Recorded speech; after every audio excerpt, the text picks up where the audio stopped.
Well, welcome back to the news at 10. Just before we go to our sports studios, where Charles Ruka is standing by with the day's sports news, we'll take you to Awka, the Anambra state capital, where we know that today the governorship elections are actually held in the state, and Sheon Okimbalo is actually standing by with the former minister of the FCT, Malam Nasiru El-Rufai. There are many officials of the party that came on election duties. I'm not the only one. And all the others are allowed to go out except me. I don't know what is threatening about Nasir El-Rufai. I am the Deputy National Secretary of the APC. I'm a national officer of the party. And anywhere the party is having elections, I have the right to be there. Unless you are saying that Anambra state is not part of Nigeria, and as a Nigerian I do not have the freedom to move to any part of the country, then of course we can sit up and talk about what kind of country we live in. I am going to court on Monday. Somebody will have to explain to me why a Nigerian will be falsely imprisoned for 23 hours without cause. If my presence violates any law, they should detain me and take me to court. But maybe I should be arrested and taken to court. That is how civilized people, that is how civilized societies operate. You cannot detain a person without cause on the basis that there are security threats. It's your job to ensure that you address the security threats, not make the target of the security threats a victim. It is disingenuous and stupid. Apologize for the mix-up. That's former Minister of the FCT, Malam Nasiru El-Rufai. Actually, he spoke with our correspondent, Sheon Okimbalo, earlier, and he says he'll be going to court to challenge the reason why he was disallowed from moving out of his hotel to observe the election in his capacity as an official of the APC. El-Rufai alleged that security operatives held him in his hotel despite having accreditation to observe the polls. Meanwhile, Governor Peter Obi of Anambra State has insisted the APC chieftain has no business being in the state. I have no reason to be in Anambra State. Quote me anywhere. I cannot go to Katsina on the day of election or wherever it comes from. So if it's from Kano or Kaduna, anywhere, you should stay there. I told a friend of mine who is from Delta yesterday, who is from the same party, that he should stop talking about Anambra State and go to his state and pick his state. Anambra State remains the most important state in this country. This is where you have the most highest concentration of entrepreneurial people. Nobody is as hardworking as we are in this country. And it's keeping this state down, that's keeping Nigeria down. Because they don't want to allow free competition where people's talent and hard work will match up the opportunity. What is he doing here?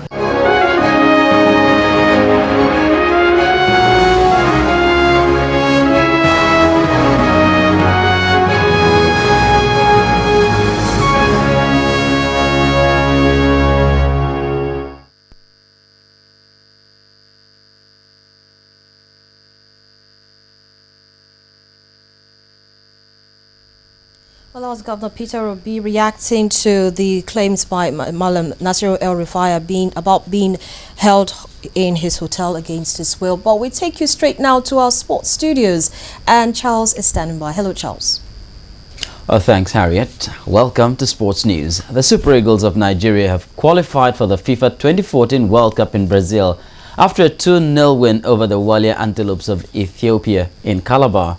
On loan, Chelsea forward Victor Moses gave Nigeria the lead from the penalty spot in the first half after Ethiopian defender Ainalem Hailu was adjudged to have handled the ball.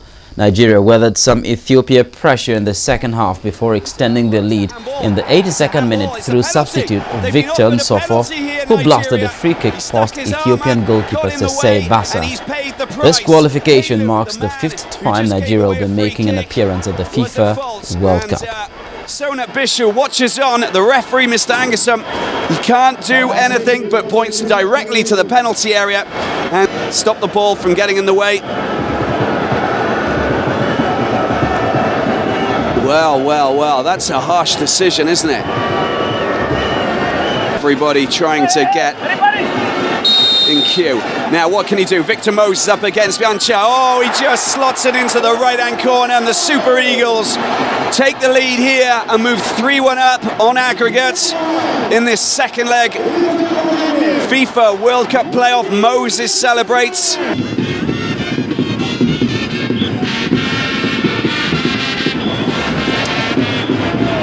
Oh, well, well. Emenike just goes down.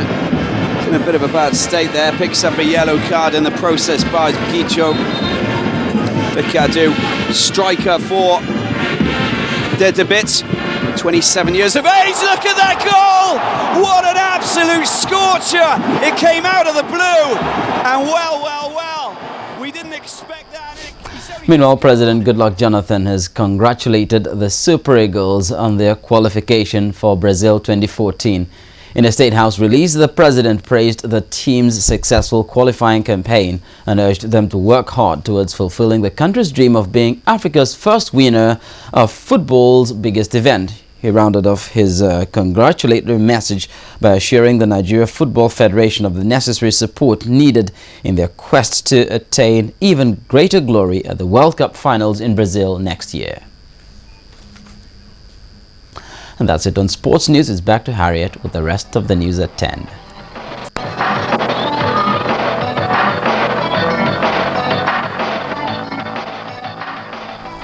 On the foreign scene, it's a tale of absolute misery and sorrow in the Philippines.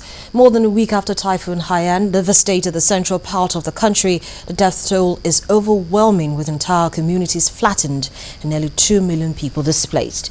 The arrival in recent days of hundreds of aid workers and military troops has seen a floodgate of humanitarian aid, food, water and medical supplies open, albeit sporadically, in the hard-hit provinces. According to the National Disaster Agency, official death toll is now 3,633.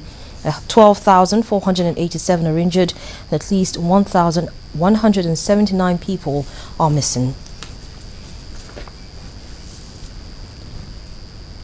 And the main news again.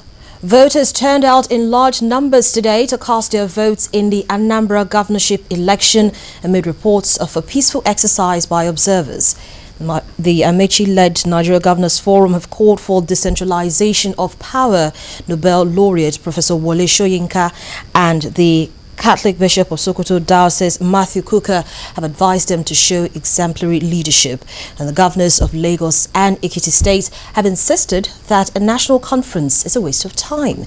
And the Philippines relief effort has begun to have a major impact 8 days after Typhoon Haiyan struck. That's the news at 10 tonight. Thank you so much for watching. I'm Harriet Agbengi. Good night.